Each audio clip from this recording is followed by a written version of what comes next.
So the thing I want to talk to you about, guys, because have you ever read a story where, as you're thinking about the underlying structure of it, you're going, what was wrong with the creator's personal life as they created this story? Yeah, what was going on in the background? I was asked to explain to a child this weekend why the Smurfs have no women in it. And I started to look at the underlying structure of the Smurfs. And here's what I figured out. The Smurfs live, quote, in an idealized little village, right? Right. Only consisting of dudes. That's their idealized state. The evil one, the fallen one in their world, Gargamel, has created Smurfettes. So women are only introduced by power of the evil one. Right. And then when she's introduced, somehow it was important to make her hair blonde once she was made good.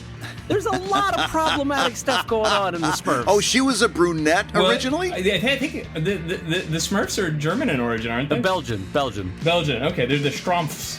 So there's definitely the Strumpfs or whatever. Yeah. So, I'm thinking about this in the car ride home, and I was like, what was wrong with Peyo's life? Where he was like, oh yeah, this is. I tell you what would be the most ideal elf society would be no women around. Am I right, Margaret?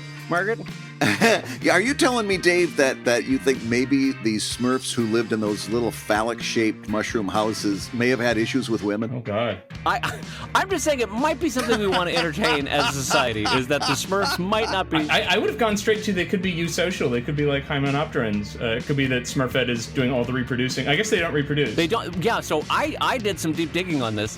The Smurfs do not, in fact, reproduce.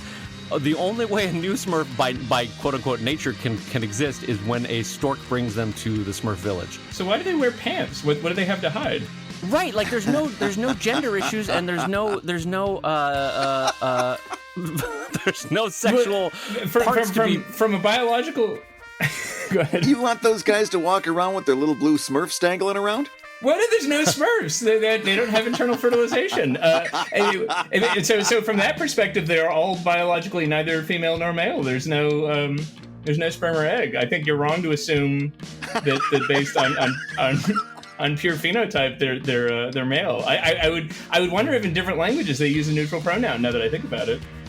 Yeah, well, maybe that's what the Smurf is. When they're Smurfing happy, that's their neutral pronoun, is that they're... That's right, they say like Smurfs also, don't they? Oh my God. What's happening behind the Wizard of Oz curtain? Like, what is that? Where is that stork coming from? Like, what land, what happenstance is producing that Smurf, that baby Smurf, that stork is like, all right, got to bring this to Smurf Village. That's true. Wow. Yeah, what dread mind has created this system? And then, okay, just to put a capstone on this issue I like how I called it an issue. Just to put a capstone on this, the weird thing is Gargamel, do you know why Gargamel wants to catch the Smurfs? Do you remember this? No. Gold. Yes, it was gold. I thought he wanted to eat them. He wants to, I guess there's some process by which he turns them. Zach, maybe you remember better. What is the... if I recall correctly, there's some sort of potion of transduction or something. There's some sort of, magical brew that converts them to coins. What's amazing is how does he know this? He's never actually caught one. Like, it's just wishful thinking on his part. Well, you don't know. That could be a dark past. Yeah, I mean, he did have the power to create Smurfette. Maybe he knows. Maybe we've never gotten to know. I'm trying to think of a Smurf that we never got to know because holdout. Maybe it's like Asterix. Like there's one village left. And... Oh my God! Yeah, he's wiped out all the other ones, and this is the one.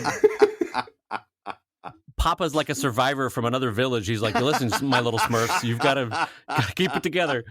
Papa has seen some stuff. There is a Grandpa Smurf, isn't there? Isn't there like a very elderly Smurf? Yeah. Voiced by Jonathan Winters. Wait, what? This I did not know. There's a Grandpa Smurf who remembers the dark times before when there were Smurfs across the earth. And so he is older than Papa? Yeah. Well, I mean, assuming they have age and it's not just a weird appearance thing, yeah. So I always assumed that Papa Smurf runs Smurf's Village because he was the oldest. If there's someone that's older than Papa Smurf, what the hell's going on? Well, I think Papa Smurf is sort of like the rabbi. He's like the most powerful male in the city. But there is an elderly male who's in his dotage, and that's Grandpa Smurf. Although I believe he wears gold. So there's a sort of sign of respect upon him. Like his opinion is to be valued. or foreshadowing for when Gargamel finally does catch him. Oh my God, he's a Quisling. Oh wow. Oh, that's amazing, Brad. Now we know how they're finding the village. It's not the cat. Yeah. Oh my God, where do you get that gold, Grandpa? Yeah, exactly. Who are you wearing? Oh What God. are you wearing? No, it's like muscly Smurf disappears, and then Grandpa Smurf is wearing gold chains the next day. And That's delightful. All right. Well, now that we've destroyed Peyo's unhappy marriage, clearly, for creating Le Schtroumpfs, all right, I'm going to say hi, everybody, and welcome to Comic Lab, the show about making comics. And making a living from comics. I'm Brad Geiger, editor of webcomics.com and cartoonist of Evil Inc. And I'm Dave Kellett, cartoonist of Drive and Sheldon and co-director of Stripped. And this week's Hour of Comics Advice is made possible by your support at patreon.com/comiclab. And Dave, you have the pleasure this week of introducing that third voice, that guy that's over there, more than 3 apples tall. Tell us who it is. Oh, wait a minute. Before I introduce Zach, we got to talk about the 3 apples high thing. Well, Zach, introduce poor Zach over there first. I love that I'm burying the lead about Zach, but this is critically important. We need to talk about, so I always thought that Smurfs were like palm size. Yeah. But 3 apples tall, Zach, that's a terrifying height for a Smurf. well, no, wait. You're imagining modern agriculture, right? So you're imagining like a giant Honeycrisp apple that's like 8 inches tall, but it's possible. In the original conception, it was like a crab apple. Oh, yeah, that's I true. see what you're saying, that we have bred apples too strong, too tall. Yeah, so And, you can't the original- retroactively change the height of a Smurf based on current apple standards. It's It's like when they exhume a Roman soldier and they're 5 foot tall. Yeah, I see what you're saying. That the previous incarnation of apple, the definition of apple. All right. Well, all right. So let me take a moment then to step away from 3 apples high and introduce our delightful guest, Zach Weinersmith. Where are you hailing from these days? Actually, I forgot to ask you that. I live in the currently Nazi-free town of Charlottesville. Oh, jeez. Oh, God. Oh, do you really? And how firm are you in that assessment? Well, that's a good question. Well, we did. I mean, they literally got run out of town, which I feel like should be the town motto now. Like, we ran the Nazis out of town. But I think there must. I mean, I should say like I know this is the kind of thing people would say, but it is true that most of those people came from out of town. It was sort of like their Comic-Con. And for some reason, they centered it in a little college town. Oh. Well, otherwise, Charlottesville, I remember it being a very lovely town architecturally, right? Do I have that one right? Yeah. Well, it's it's a 300-something-year-old town, so there's a lot of sort of lingering old architecture, and frankly, it's a rather affluent town because there's a UVA is right here. So when people get too much money, they start spending it on looking like the city is older than it is.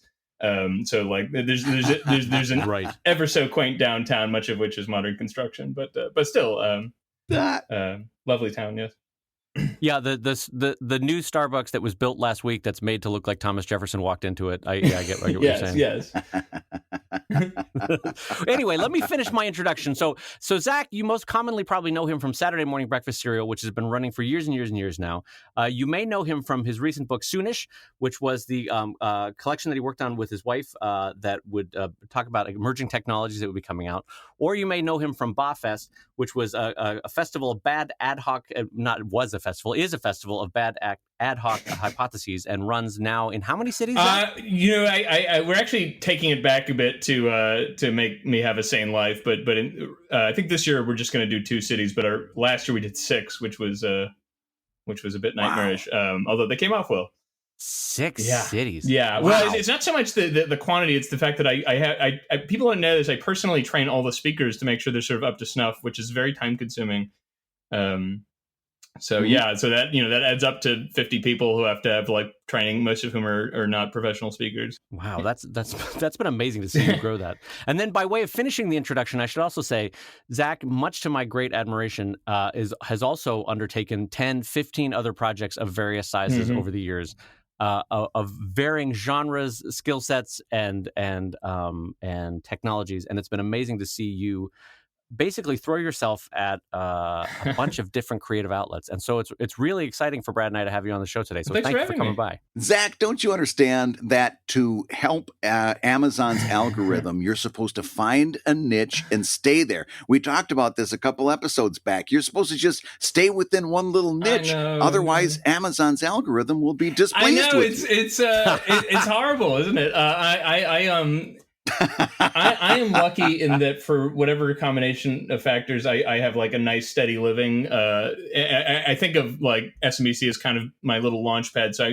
SMBC means I have a regular good income for a given amount of labor. And so like that leaves me a decent amount of spare time to kind of do whatever. And I do find myself, I'm actually in the process of this right now. Every time I start on something crazy, halfway through, I'm like kicking myself for not just putting out a comic compilation and making a big pile of money. But I don't know. I have a bit of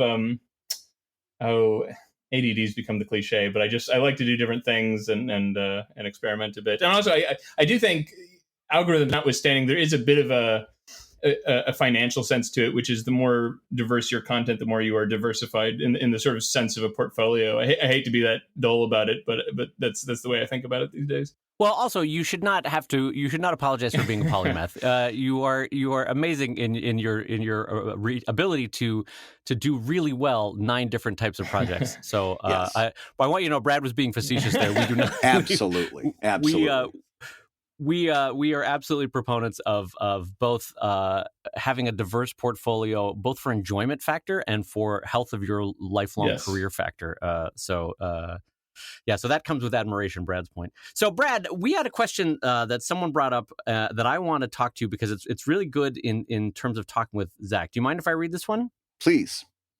So, Zach, this is from one of our listeners that says, when are you, quote unquote, done? What are some ways you determine when you've reached the finished, not perfect sweet spot? Under what circumstances will you go back and fix or improve something you already finished before? So how do you know basically when to put down the pen or put down the project and say, that's it, it's going out into the world? Oh, God. I would say I forget who said this. There was some author who said, I never submitted a book that didn't have my clause in it. There's a kind of, nothing's ever really done. It's done when you give it to the publisher and it would cost a lot of money to undo it. But I actually had a problem. Well, I shouldn't say problem, but so my wife and I worked on that nonfiction book. And so I was my first time doing nonfiction.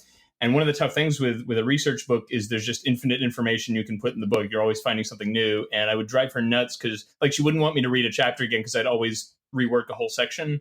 And which is especially bad too, because one of the nice things about comics and graphic novels is they're so self-contained. You can read the whole thing in one sitting very easily.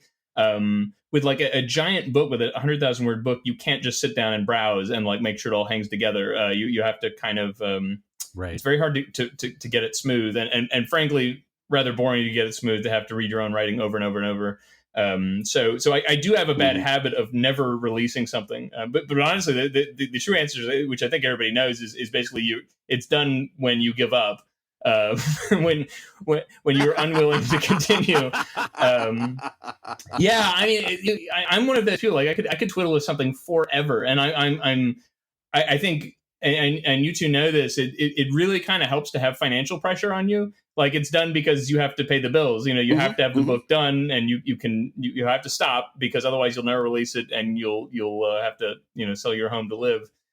So that helps. And Brad, one of the things that I hear there is that not only financial pressures, but wouldn't you say, Zach, deadlines are, even if it's daily deadlines with SMBC, that's a kicker in terms of being yep, out into the world, there it goes. Yeah, and I should add to that, in a way, it's good. So I think of sometimes very early in my career, the first year maybe where I was making a living and I kind of had no other issues. I didn't have a family. I didn't have book deadlines. It was just, all I had to do is draw one comic a day. I think it got worse because I got you get 2 in your head. You rework everything 20 times. I find that, usually the very best comics are the ones you get right the first time. I mean, with minor twiddling here for little word stuff, but right. But so basically the way I look at it is the first time you do something, the odds are your revision, it might make it a little better or make it worse, but it's not going to make it way better usually. I'm not against editing, but especially with gag comics, you want a certain level of rawness, and it becomes harder to explain to yourself why you liked the idea in the first place the more you fiddle with it. So generally speaking, you don't want to edit too hard. So I think those deadlines can be really useful because they make you just release the thing and not worry too hard. Yeah, absolutely. Well, let me open up this question to both of you. Have either of you ever gone back to, let's focus it down on comics. Have ever you gone back to rework a comic that is already up on your site? Brad, have you? I don't think I've done Uh, other than spelling errors, Well, which yeah. man, I've hit a string of just.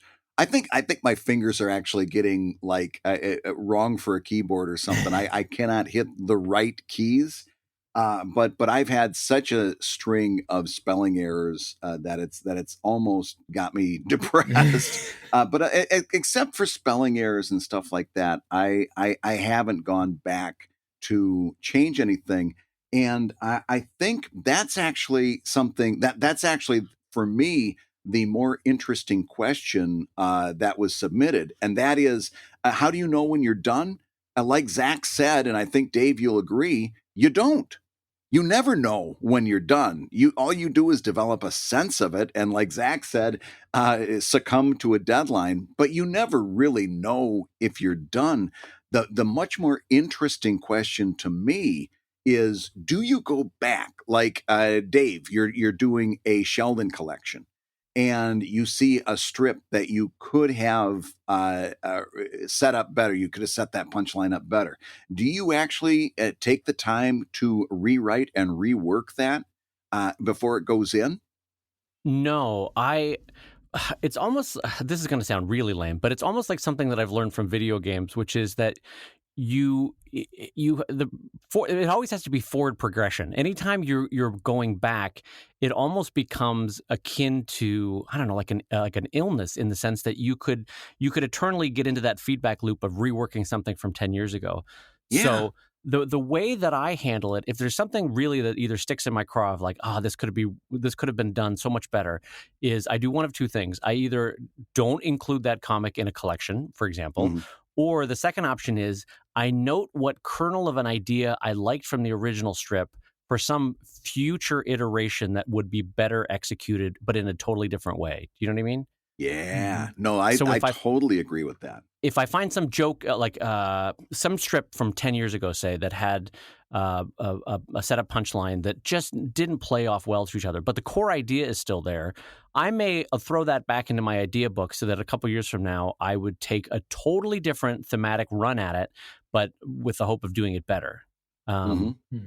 So I'm trying to think of a way to explain how I would do that. So, for example, if the joke from 10 years ago was, say, written in the first person and it involved 4 different characters, I might take that same thematic kernel, write it in the third person, and write it in a completely different setting. Now it takes place in Papua New Guinea, and it's 2 small land animals in Papua New Guinea. I don't know. I'm literally making this up. I don't know what I would do.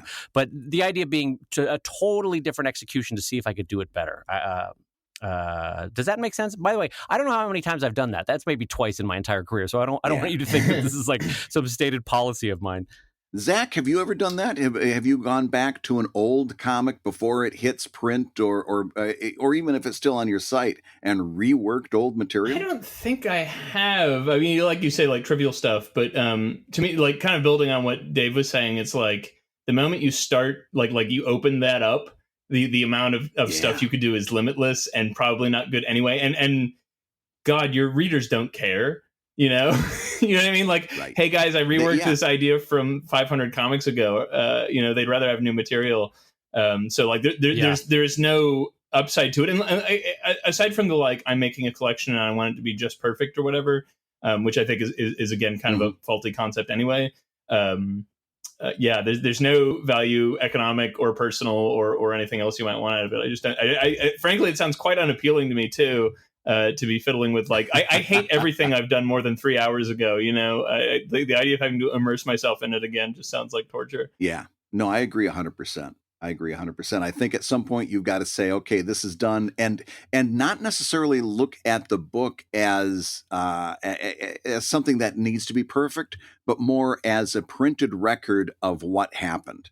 You know what I mean? And there's a difference between those two, and it's okay to have a printed record of what happened, imperfections at all, because that just makes that next book looks so much more impressive by comparison. Hey, look how much better I got, It's funny. Yeah. I was just reading, Jorge Luis Borges. He's, Yep. Yeah. So I was reading his nonfiction. I got a compendium of it. And he was talking about how he thought most great writing was done like without too much pressure under it. And he would frequently cite Shakespeare and Cervantes. I know less about Cervantes, but I know with Shakespeare, the works from the 1609 folio would have just been a version of it that was put down. Oh, I'm sorry, I'm thinking of the sonnets. The folio was later, but anyway, the versions that we have are versions that would have just been put down at some point that he had fiddled with many times for different performances. Like, so they're not quote unquote the version. Some people even think the versions we have are super long because they're a mix of several versions, and so like, right. Mm-hmm. But everyone loves them, right? So they're considered perfect in every way. People think every little letter is perfection, but so you get into this. The idea that there's a perfect document becomes sort of ludicrous when you start thinking about these things. Yeah, the thing too is that the flip side, the counter argument to knowing when you're done is, I may not know from a hard and fast rule when I'm quote unquote done, but boy, I do know in my gut when something is overdone. Yes. Yeah, that's the truth. Yeah. I will look back and be like, I should have put this down an hour ago. Why did I rework this text? This is not as smooth and easy and flowing as it was when I first wrote it down. Why did I rework this drawing? This is way too complicated and doesn't communicate the idea. It's funny how I think, Brad, you said very early on in this discussion, you said you just sense you develop a sense of when it is done, and what that sense is, it's like a muscle memory of the 40,000 things you've done that were overdone. Yeah. And it's particularly dangerous for digital artists because what happens is you can zoom in on a postage stamped area, a postage stamp sized area, and put detail upon detail into an illustration that when you look at it proper sized, you realize that no one is ever, it's just turned into a smudge. Yeah. No one is ever going to appreciate all that detail. And I've done that a few times where I've gotten zoomed in and got obsessed with this little corner of my panel and nobody appreciates the brilliance that I poured into it because nobody's going to see it. And so particularly if you're a digital artist, be very, very careful about overworking and try to keep that entire panel on your screen at all times so you can keep the proper sense of proportion and relevance, Yeah. It's funny because when I first started working digitally on Drive, I did not have a way, and eventually you figure out a system of proportionality, but I did not have a way in my mind to figure out that, I am zoomed in at such a level that any detail that I add is, like you said, it's a smudge, right? Yeah. And so the first couple comics that I drew, it was akin to those people that draw like some Venetian palace on the head of a pin, and you're like, no one got any of the detail because what was I doing drawing at 600 DPI zoomed in 1200%? Like, why did I ever think that was necessary or a good idea? It was ridiculous. Like looking back on that, it's such a newbie mistake to make when you're drawing digitally. No, newbie nothing. I did it last week. I've got a character being interviewed by and for the sake of the storyline, they couldn't be regular journalists. They had to be journalists that specifically covered villains. And so to make this point, what do they call those little square things they put around microphones for news reporters? There's a word for it. I'm sure one of you guys knows it. Well, it's like branding. Is that what you're talking about? Yeah, it identifies the news company that's doing the interview, and it's a little shield that goes all the way around the microphone. Anyway, on that little thing, I had Evil Eye Witness News, which I thought was a nice little bit of wordplay, right? And of course, I zoomed right in and did all the lettering and all this stuff. It shows up on my site, and it's again a smudge. And I had made that rookie mistake of zooming in, and instead, really, what needed to happen is that microphone needed to be in the hyper foreground, which would have added some depth to that image a lot too. And then you could read what's on the microphone branding. But I did that last week. So don't say newbie, don't say rookie mistake, because I'm still doing this stuff. Newbies and Brad is what he meant to say. Yeah. Yes. So, Zach, because I don't know that I have seen how you draw in, God, since I interviewed you for Stripped 5 or 6 years ago, whatever it was. What is your current digital setup? Like, how do you work? It's totally different now. I switched to digital in maybe 2013. So I use a 22-inch Cintiq for pretty much everything. The old paper method is so cumbersome, and it actually saved me from hand cramps. I was starting to get worried how I was going to do comics, and then I switched to digital, and it's so much better. And honestly, nothing too exciting. I pencil in light red, and then I go over it. I don't use a lot of the tools. I'm kind of just boring. I did actually just like a month ago. I finally switched to a digital font after resisting it for a long time. And I think that was by and large a good decision, although it's not worse. It's definitely different though. And so I'm sort of fascinated, if you don't mind jumping back, the hand cramping. What did you do or continue to do now that limits the hand cramping as you draw? The main thing, so I don't know if it's my bad hand style or whatever, but what really gets me is just fine detail work. So, hand fonting is by its nature fine detail work. And so when I was doing it the old fashioned way, the old fashioned way is you draw little tiny lines, and then you put penciled letters over the little tiny lines, and then you do all the letters once again in ink. And just that process is just very hard on your hand if you can't loosen your grip up. And I tried to over time loosen my grip, but it's pretty tough if you're trying to get your letters to look nice. Right. Mm-hmm. So these days I only get hand cramps. I've been getting it lately because I'm working on too many projects. But so if I do 6 pages in a day, then it starts to come back. But that's just about it. And the nice thing, incidentally, about zooming is if your hand's just killing you, you can zoom way in and then use your wrist a little more. And that takes the pressure off. That actually is true. That's true. You can get a completely different minor muscle group working for you than you had when working in ink. So I got to tell you, I did not even notice that you had. Good. I had thought this font, the font was still yours. Can I tell you what sold me on it? Is I think I was maybe it was Danielle Corsetto I was talking to, and she had not realized I did hand fonting. I think I flatter myself I'd gotten to the point where it was so regular, it looked like a digital font. Most people thought it was a digital font, and I was like, well, then I might as well just not do the work if it's gotten to that point. So, I still hand do anything that's kind of has an affected look, sound effects or what have you.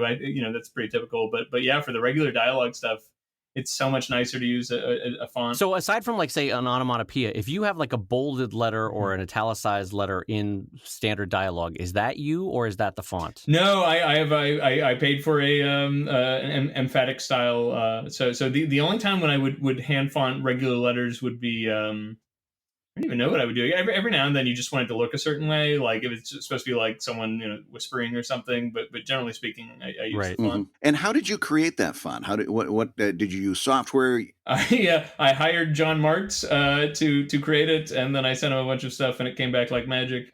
Wow. Yeah, I mean, he's phenomenal. I want to say he did a font for KC Green. I can't remember who recommended him to me, but he was quite good. So you don't have to give a number, but was it reasonable? Something that you'd have to save up for, or an extravagance? I would say for me at this point in my career as a business expense, it was totally reasonable. I think for many people, especially starting out, it would probably not be. Especially whereas though, most people, I think my sense is these days, there's so many cheap, totally good comic fonts.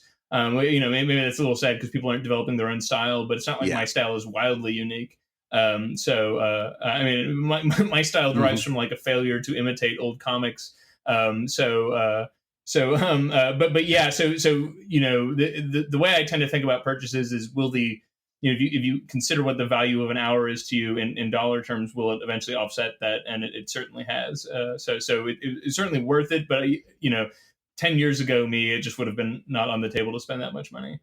Well, and I'll even one up you in terms of time savings as a measure of the worth of it, and say that I had a repetitive strain injury called costoclavicular syndrome, which necessitated 2 years of PT. And your hand cramping might have been the early stages of some sort of repetitive strain that, frankly, that could have cost you or your insurance thousands and thousands. So there is something just to the health factor if a part of cartooning is causing you repetitive strain. Yeah, totally. And not to mention, you lose time you would have spent with your family to rubbing your hand and sitting in front of a board. That's at some point what you're buying with your money is happiness, and And so those sorts of trade-offs might be worth it for not entirely financial reasons. So, Zach, the one of the ways you were describing the way you work had popped a question into my mind that I realized I didn't ask you at the beginning, which is when you are asked to do some public speaking or any time that you have to submit some sort of self-identifying paragraph, how do you describe what you do or what you are? What are the words you use to describe your career? It's a little bit context dependent these days. So if I'm in a comic setting, I think people mostly know me for SMBC, and lately because of that new book, we've been doing like science type talks, and so we play up more the popular science writing and Kelly's background in actual science.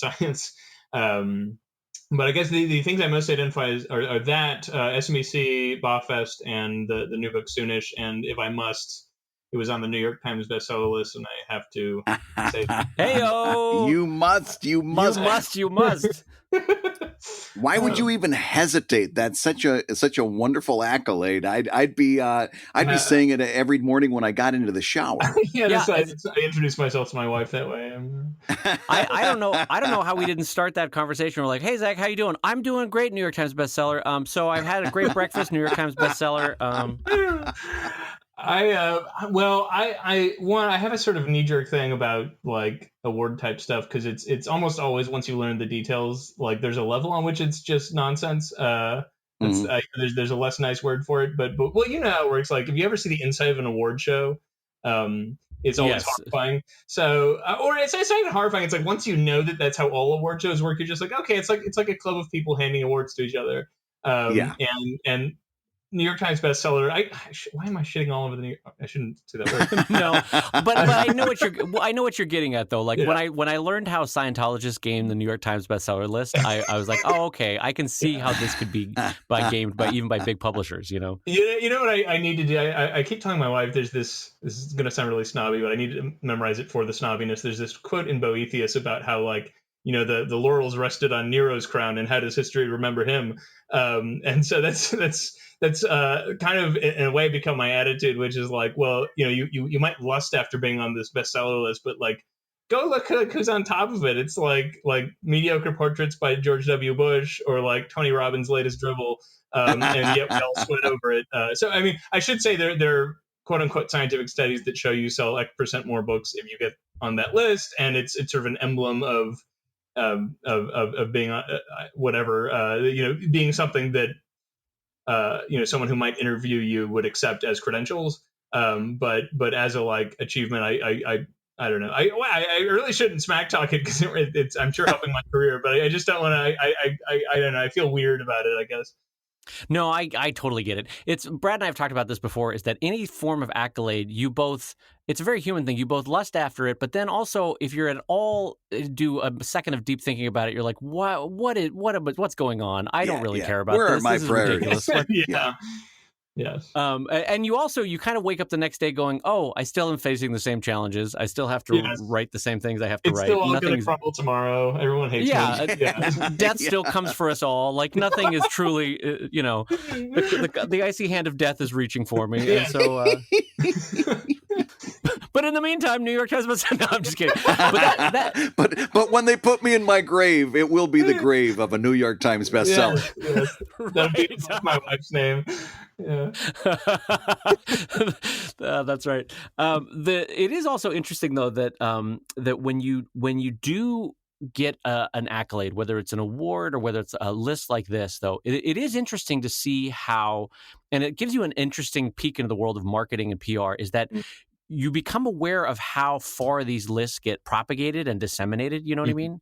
Yeah.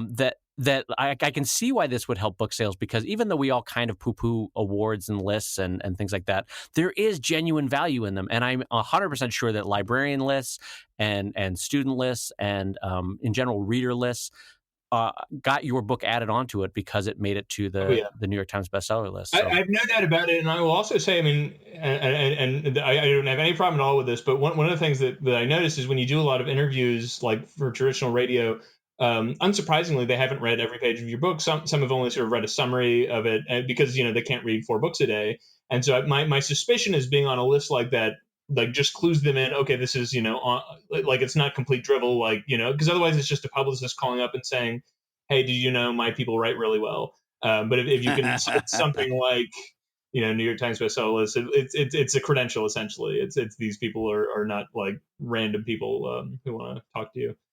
Yes. But I like, though, the self-comparison you made, that you worked for years with a lot of deep reading and research on this book, and there's tremendous pride in it. And you look and you make it to the New York Times list, and you're like, oh, this is great, I'm on the New York Times bestseller list. And right above you is like thinner thighs in 30 days. And you're like, God damn it.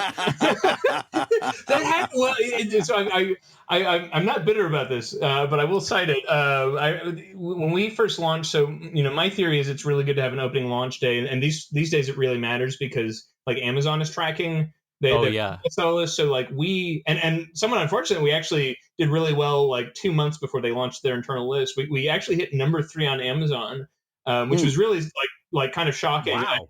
I don't know if it was a slow week for Amazon, maybe, but like, but the two people who we could not shake, like, were, I think the two above us were Tony Robbins and George W. Bush, and it was just like, the two people ahead of me are like, maybe some of your listeners get a lot out of Tony Robbins. I'm not blown away by his oeuvre, let's say, but and then George W. Bush draws pictures of schnauzers was number 1,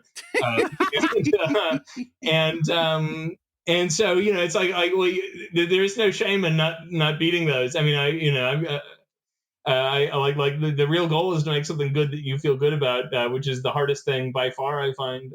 But I mean, we got into a weird place on this. No, that's totally all right. Well, listen, I'll lead us out of the woods here with another question that I really want to hear you guys talk about. Mm-hmm. And it's something that I know a lot of our readers and listeners are going to appreciate. It's another question from one of our Patreon backers. How do you know when to take the leap of faith and start your business full time, especially when you're stuck in between? You're not earning enough for a living yet, but your part-time art takes more and more time. So Zach, I want to ask this of you first. How do you know that it's time to go full time? Well, see, I consider myself lucky in that I was able to go full time early in my life. I think I became a full time cartoonist probably when I was maybe 23. So like when you're 23, full time means you're eating noodles and lentils and like you're making. I think I remember like I was like, okay, if I make $1,000 a month, that's enough to like pay rent and eat calories and that sort of. I mean, I don't want to oversell. Like, I had safety nets. I have siblings and parents who are very good, so I was never in danger of like being hungry or actually broke. But in terms of like being able to make a full time, like, well, in terms of not having to have another job, I was able to cut it very short. Whereas now, I'm 35 and I have a wife and 2 kids, so it's like the level of risk I can take is much smaller. It's enhanced by the fact that we have a business that's doing well, but like I couldn't. If tomorrow I was like, my real career is writing poetry, I'm gonna make a try at that. Forget comics, etc. I just can't do it.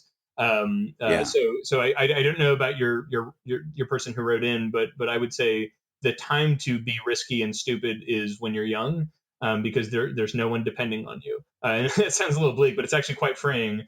It's your chance to take a big risk. So I would say that if you're young, do it the moment you think you maybe can do it safely.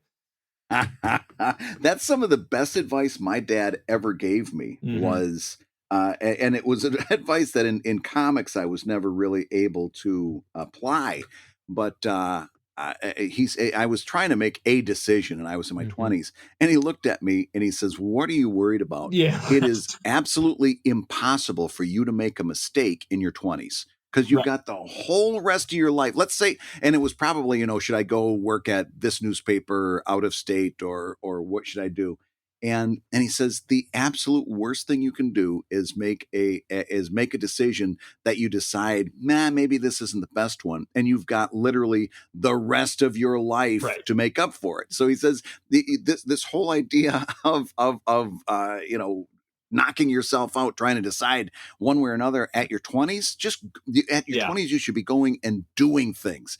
And then if you do make some mistakes, fine. And there's an element of too, and this is hard to notice in your 20s, but like when you're 22 and you can only go to a con by sleeping below someone's bed and you're like living off red vines, there's kind of a romance about it. You know what I mean? Like, Yeah. you're cool with it because it's sort of romantic. You're living for something you care about, etc. It's not romantic to me anymore. I want my own Right. damn hotel room, and I would like to eat Yes. something nice for breakfast. And moreover, I can always, when you're single living by yourself, you can always go to yourself and say like, well, you're not going to go out to the movies this month because you need to make rent. But like when you have a family, you can't be like, sorry kids, no lunch this week. You know what I mean? You just can't do that when you have people who depend on you. So like I would also take your risks while you feel good about them. I don't enjoy it anymore. It's not romantic. It's just difficult now. It's not romantic. It's just difficult. I like that phrasing. That's domesticity, The irony there is that if you tell the kids, because of finances, we're going to have to live on red vines for a couple days, the kids would go, "This is great." Yeah. Well, I made a comic about that, Brad, once, where like your worst day as a parent, where you are feeling depressed and you don't have the time and energy, is actually your kid's best day, because what that results in for the kids is, that's fine, you can watch TV, and we'll just order a pizza tonight, and so your kids are like, this day is amazing. Yes. Meanwhile, you're genuinely depressed and you don't have enough time to get anything done, and you think you've failed as a parent, and your kids are like, life is great. I've got such a great story about that. So we come home years later, and as I'm sure, since I moved out of state, when I would come home, it would be a big deal, and Mom would always ask, "Is there anything you want me to make? Especially, is there anything you want me to cook?"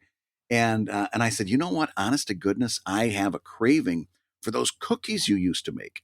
And she says, "Oh, no problem. I can whip up some chocolate chips." And I said, "No, not the chocolate chips. The ones where you would take the graham crackers and put cake frosting in between them and make little sandwich cookies." And she said, "Are you shitting me?" And I said, "No, those were so good, and I loved, and I crave it. It was so good." Sometimes she'd get the graham crackers with the cinnamon on the one side, and she says, "Brad, when there was absolutely nothing in the house, and we were out of everything, and I knew you kids were coming home from school and would want a snack, I did that one time." And because there was nothing in the house. Yes. And here's this woman, she prides herself, and honestly, if you taste her chocolate chip cookies, they're amazing. This woman can bake like crazy. And here's this thing that I had recalled from my childhood was her lowest moment as someone who prided herself for baking. Yeah, she's like, "That's the worst day of my life, and you remind me of it every time you come home." Yes. That's also true with Brad's existence. So that's yes. But being a true mom, you better believe there was a plate full of them sitting there when I came in. I like the idea that Brad might come home and be like, "You made this dish. I think you called it Captain Crunch. I don't remember it." All I could remember is that my roof of my mouth was in shreds by the time I got done eating it. Do you remember how you made that? Is Mr. Crunch still alive? So Dave, when do you know that it's time to go full time? Because both of you pulled this trigger way more than I did. And I got a feeling my response is going to be very different than yours. So Dave, when is it time to go full time? Well, so first of all, I agree with Zach that if in the ideal world, we're all 22 again and we can roll the dice then. But obviously that's not going to be the case for a lot of people. So the way that my wife and I always communicated this to one another was we were going to take reasonably sized risk or controllable risk, basically, so that if something truly goes south, that we're not all out on the street in a single cardboard box. So what that meant was doing before I had left, say, Mattel, which was my last day job, I did a print run that I'm still bringing in regular income, but it cost me X amount of thousands to make that book. And if it failed completely, if not a single person bought that book, well, it just meant that we were down a few $1,000s, but we still had a roof overhead, we still had money coming in, et cetera, et cetera. And so you get the idea. And then when I made the leap to go full-time with cartooning, and I think I've said this before, Brad, I had built up my cartooning income to be about 70% of my Mattel income. So what I interpreted from that, what my wife very much was a proponent of, like, look, you're currently doing 30, 40 hours a week on your cartooning nights and weekends. If you just quit this day job, that 30% can be made up in no time. And in the meantime, what she did is she landed a daytime full-time job, and she said, look, now I am our rock, I'm our foundation. You go take the manageable risk. I will be the breadwinner. And then we would trade off back and forth career-wise. Then once I got my cartooning career going, she was able to take more risks with her TV writing and take different jobs that may or may not have paid off. And so we kind of did a back and forth, the switch of who was taking the manageable risk at that point in their career. And I think a lot of marriages do that. That's not unique to us. But that was the way we looked at it, was around the 70% income point was when we took the big leap for me to just do cartooning full-time. Did either of you have, I've read in the past, 6 months wages or 6 months salary in savings to protect yourself when you make that jump. Did either of you have that? I have kind of a weird story about that, which was the first time, I actually didn't just go full-time once. I went full-time for a while and it didn't work twice in terms of just not being able to. Yeah. So the first time I went quote unquote full-time was just a weird situation, which was I was living in an apartment on Hollywood and Vine, actually, which is not as romantic as you might think. And the building I was in was bought up and needed to be demolished. And so by California law, I was given what at the time seemed like an extravagant sum of money, which was actually not that much, but it was enough to like maintain me in an okay LA apartment for 4 or 5 months. And then when you add in the amount of money I was making from comics at that time, it might stretch it to like 5 or 6 months. So I thought, well, this is a chance to stretch 5 or 6 months into a much longer time. And in the end, it didn't quite succeed. I had to get another day job for a little while. But so I sort of by accident had a chance to go quote unquote full time. Although I don't know how much I benefited from it. I don't think I was quite ready for it. I was at that time only like 21 or something, and I don't think I knew what to do with myself. Yeah. The thing about taking a risk like that is it's both self-belief, but if you've got kids and a family, it's bigger than self-belief. You've really got to have some form of backup. And whether it's family, whether it's savings in the bank. For Glow and I, we have never wanted to take money from family. But granted, there are moments in life where sometimes you have to, no matter who you are, if it's a health problem or something. But for us, we super got into that idea of saving that 6 months to a year of savings, Brad, to go to pick up on that. And what we did is there was a summer where before I left Mattel, we just didn't go out. We didn't. You can waste a lot of money in Los Angeles doing basic things like just not ordering beer at a bar. I'm not joking. Can save you $10, right? Like $15, depending on what bar you're at. So if you don't order those beers, if you don't go to eat out, if you don't go to movies, if you play a lot of Scrabble all summer, you can save a chunk of change. And so before I made that move from Mattel, we made an active choice to start saving up a half a year's worth of income by literally doing nothing. Friends would call us up to do stuff and we'd be like, nope, we can't at the moment. Or, there's always an excuse we had, but really it was because we wanted to save money to make our art careers possible. So it was a lot of sacrifice. Yeah, but nothing painful. We had a summer where we played Scrabble all summer and loved it. We got really good at Scrabble. I mean, it was a lot. Like the one thing we did splurge on, and this is a big pro tip for all our listeners out there, is get the Scrabble with the little rotating base. Oh, it changes your Scrabble game entirely. Yeah, totally. You got to spring for the extra $15 base on that Scrabble set. It's amazing. It'll change your life because spinning the Scrabble board, nothing is worse. Well, now, how old were your kids when you made the jump? Me? Yeah. 2007. They did not exist yet. Yeah. See, that's and I'm assuming the answer is the same for you, Zach. Yes. See, that's by the time I was in the zone to make my jump, it was both my kids were here. And it was a very different situation for me because I took a look at that same math. I had the same deal with my wife. I said, when I make in cartooning what I'm making at the newspaper, then that'll be my indication that it's a good time to switch. And instead, we looked at that income and looked at our bills and said, wait a minute. What this actually means is if I quit the day job, my part of the income goes down to 50% of what it is right now. And is that feasible?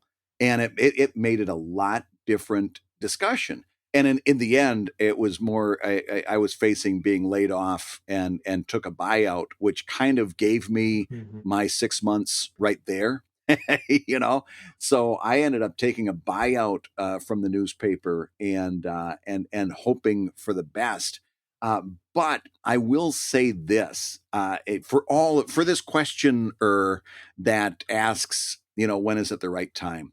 Uh, I was obsessed with going full time. I was and that's putting it lightly. I did not consider myself to be a real cartoonist because I still had a day job, and I was it was my white whale.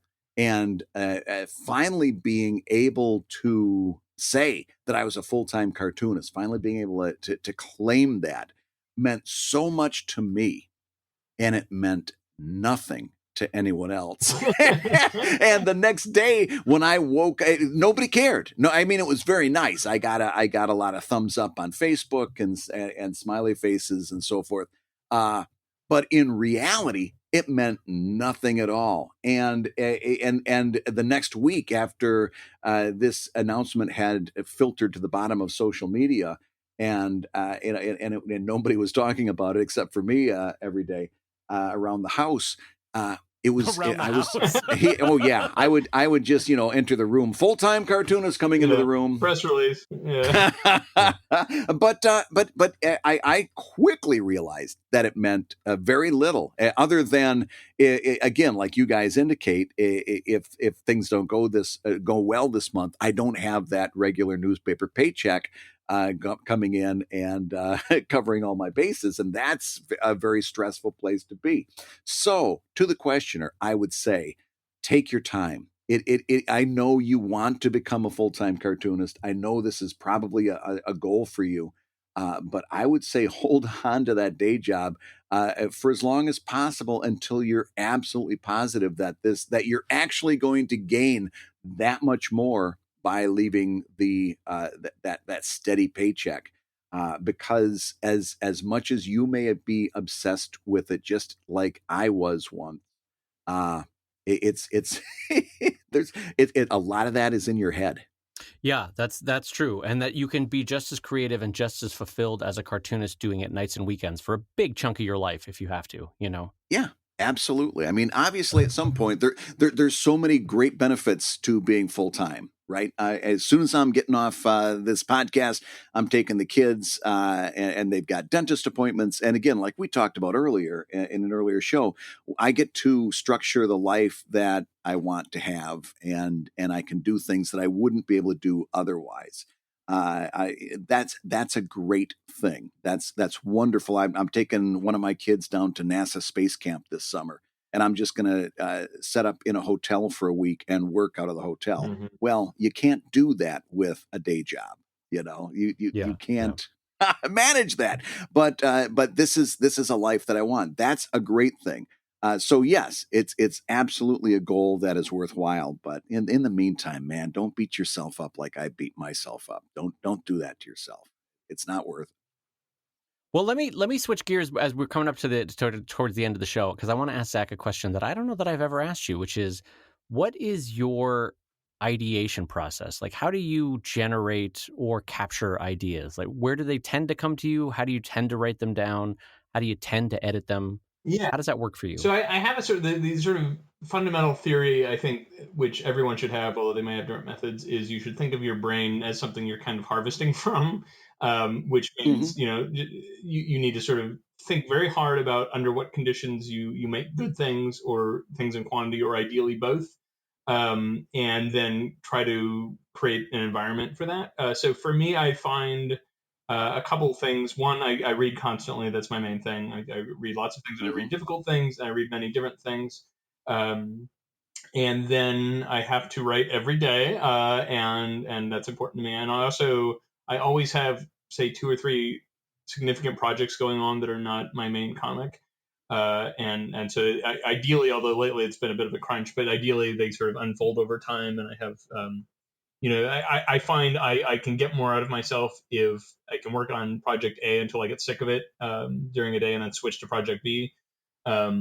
And so those are very valuable. And I'm trying to think if I have anything else. I'm a big believer in the idea of like of the value of the combination of narcissism and self-loathing as a motivator. And I mean that kind of as a joke and kind of seriously. So there's this artist thing. I think everyone does it to some degree, but I really think you should think of it as something of value. There's some, I think it's in Ben Franklin's autobiography in the first few paragraphs. He said something to the effect of that he had been told he shouldn't be vain, but he'd come to think that vanity was actually valuable because it gives you a sort of motivation. He wouldn't have said it that way, but that was the basic premise. So I think it's sort of like it's valuable to be narcissistic because like there's some level on which just saying I'm writing jokes and they're funnier than other people's jokes requires some level of narcissism to just do day in day out. But there's also there's a kind of it gives you some sort of bauble that you want to maintain. So if you want to be able to sit around thinking you're like so great, you have to do something. And so you do stuff. But then where the self-loathing comes in, where it's quite valuable, is that you work on something, and then at least for me, I find my conception that I have this conception that I have to work harder than other people to equal them, like that I'm not particularly good at my job, and so I need to work like 5 times as hard as whoever in order to do an equal output. And I'm sure there's an extent to which that's not entirely correct, but it's valuable to think that way as detrimental as it can be, because it forces you to work very hard. So when you're like, well, I should take the day off, you think, well, no, I need to be reading something someone else isn't reading. Or I need to write this the way someone else wouldn't write it. So that sort of combination of thinking well of yourself so that you can get through the day, and then thinking ill of yourself so that you try to outwork other people, I think is quite valuable. It's probably wouldn't work for everyone, like in a mental health sense, but it's how I like to do things. Wow. Well, and that combination of I like that description of the narcissism counterplayed against it. But when do you?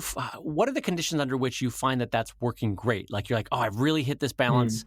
I mean, granted, it's you've done a lot of reading, you've done daily writing, but what specific? I guess a better way to ask this is, where are you physically? What are you doing? How do you capture the ideas?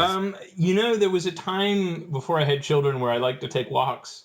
And things are so very busy now that I have to be able to accomplish my work in my my little study here. I have a room where we keep all of our books, and these days we have quite a pile, and so I find that can be very nice to sort of be nestled in all the things you've read, and you can also sort of like scan over a shelf and be called back to places, and that can be valuable. I think you were talking earlier about having an initial theme and then thinking about different ways to view it. And that's something I try to do. Whereas you have a like nub of an idea, you could think, well, maybe I'll look at this the way this author did or that author did. That can be valuable, and that's I should say one of the major underappreciated values of reading many things. It's not just like you're picking up facts; you're picking up like ways of thinking about problems. So if you start with that theme and you say, well, how would like an economist think about this? It's a completely different look from maybe what you started with, and so that can be quite valuable. And so the more you have read, the more of those tools you have. And it's a slow. It's like not something you can pick up quickly. It requires you to have consumed quite a bit. So I think that's quite valuable. Well, given your level of deep and wide reading, this would be a fun question to answer. If you were stuck on a desert island, what 3 comics would you keep with you amongst all your other books? That's funny. I didn't even think of bringing comics to the desert island. I hate to rag on. I like that idea. You're like, F comics. That's fine. Comics are for children. Why would I? I don't know that I have particularly sexy opinions there. You'd have to bring Mouse, and gosh, I'm trying to think of what I would consider like not just great but rereadable great in comics. I mean, maybe Persepolis. There's a wonderful book called Lena Finkel's Magic Barrel. I don't know how popular it is. I've never read that. I've got to look for that one. Yeah, I'm really a snob. I shouldn't say this, but like I really only go in for literary comics. I'm not like an anti-genre fiction person, but it just I just can't take any more bantering superheroes. And I'm totally I get that's for a lot of people, and that's great, and I have no problem. My wife loves that stuff. I like snobby. I like sad Russians writing things. So I don't know. I have to say, my personal conception, and this is kind of a self-hating conception, but I really think we were sort of born in an unlucky time for comics. I think in 25, 30 years, you'll start seeing some really even more amazing work than we've seen so far, because as you all know the history of this, like comics were so obliterated in the 1950s in this country, that like we're only now, I feel like finally seeing the green shoots sprout. Like the level of talent that's under the age of 20 now is shocking. So it's embarrassing is the way to say it, actually. But so I only have a couple comics that I consider on a par with like the great novels. Maybe Watchmen would be one of those. But I honestly, maybe I don't read widely enough in comics. I've read a decent amount. I don't know that there are that many that I'd put on that level. What a downer of an answer. Yeah. So No, I get what. Listen, if the list is Miles Persepolis, Watchmen, and there's certainly a worse must read list than that. Yeah. That's totally fine. Yeah, those I would put on the level of any novel. I think those three I would say. That's totally fair. So, Zach, what are you working on now? Aside from you're still doing some, I would imagine, some tail end promo for Soonish. You're still coordinating BAFest for 2 cities this year. You're still doing SMBC. What else are you working on at the moment? I have this project that's going to get me killed. And it's political, which is unusual for me. And so obviously we don't want to get into the politics of it, but I could talk about it as a project. Something I care a lot about, and it seems to be suddenly something everybody cares about, is immigration policy in the United States.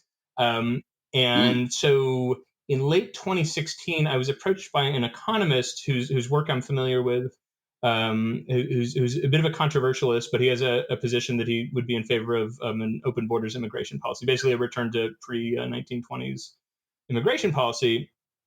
And he was like, would you work with me on this book? And the idea is essentially to make a pitch for that policy, but not in sort of not in terms that are overly mushy. It's mostly numbers and like ethical arguments, that sort of thing.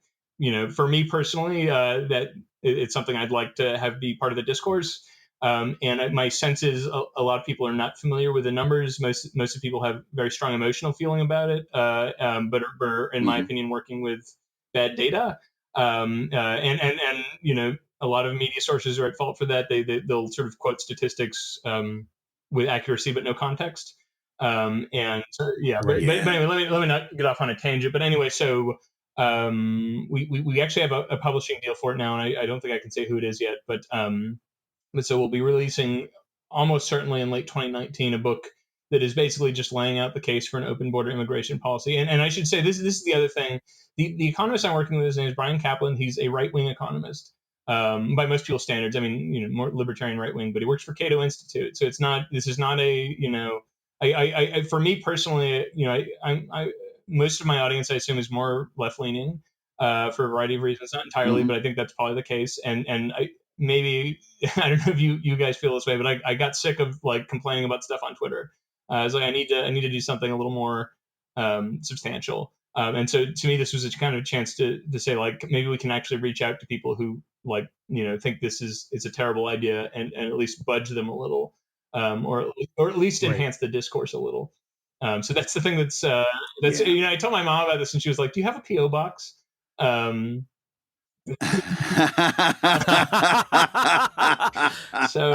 it's a little scary. Actually, what's interesting, and I'm already over the waterfall on this. So like, what worries me is I could just as easily alienate friends who are more left leaning by working with a right wing economist. I don't think so. I don't want to be too dramatic about it, but it is. I have this personal theory that you should always be working on something that absolutely terrifies you. I don't want to overstate it, but in some ways, right now, that's this project for me. So the format of this, I think you had mentioned in passing, is graphic novel. Can you describe the average page? What we'll see on that page? Sure. So it's going to end up probably about 220 pages. I think there are 8 chapters, and each chapter there's different stuff, but essentially what we're doing is, here is an argument you often hear.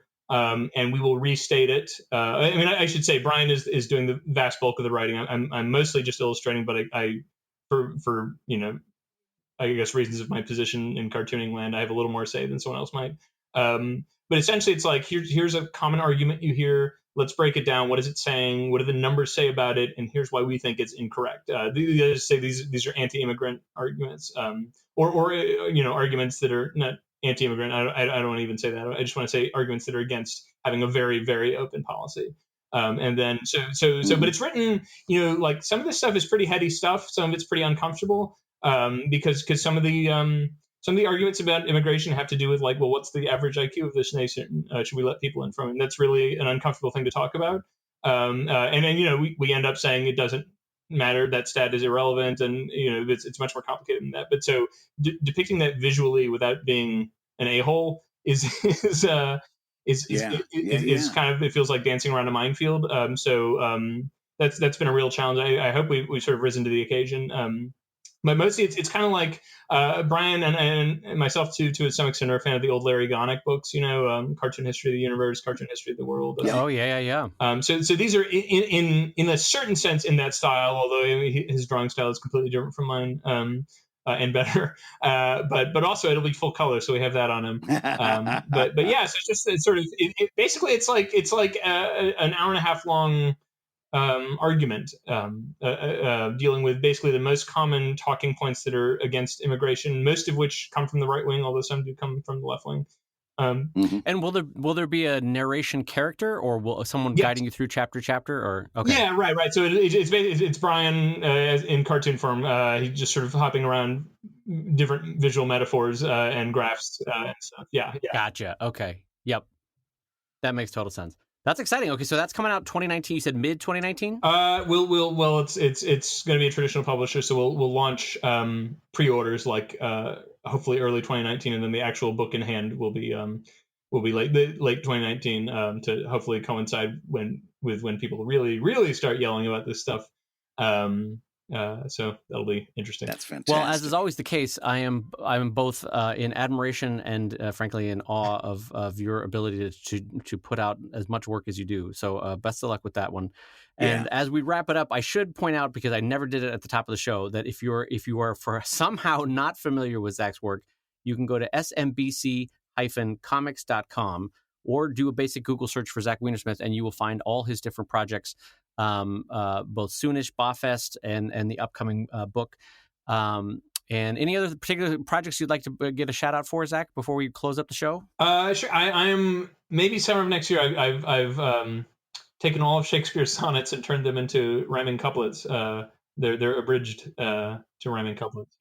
Sure, because you had nothing to do. I get it. So why not tackle a small project like Glad that? you could find something to fill your time, Zach. As I pour out another fifth of scotch here, just to make myself feel better about my life. Thank you, Zach. I appreciate that. Yeah, that was. I'm very pleased with that one. It's really snotty. There's like subtle references to Shakespeare criticism. It's really. It's really obtuse and terrible. I can't wait to release it. That's fantastic. Thanks, man. I appreciate that. Well, again, thank you for coming on the show, and best of luck in the year ahead. You've got the good news is you've got just a light workload, just a light workload for the next 12 months. Oh yeah. And meanwhile, did you hear that? That guitar means that you've been listening to Comic Lab, the show about making comics and making a living from comics. Your hosts have been Brad Geiger, the editor of webcomics.com and the cartoonist of Evil Inc. at evil-comic.com. And Dave Kellett, the co-director of Stripped and cartoonist of Sheldon at sheldoncomics.com and Drive at drivecomic.com. Once again, our guest today, check them out at smbc-comics.com. And of course, the Comic Lab theme song is used with permission from Andy Creighton at theworldrecord.net. Comic Lab is made possible by your support on patreon.com/Comic Lab, so we'll go ahead and say that twice. Patreon.com/Comic Lab.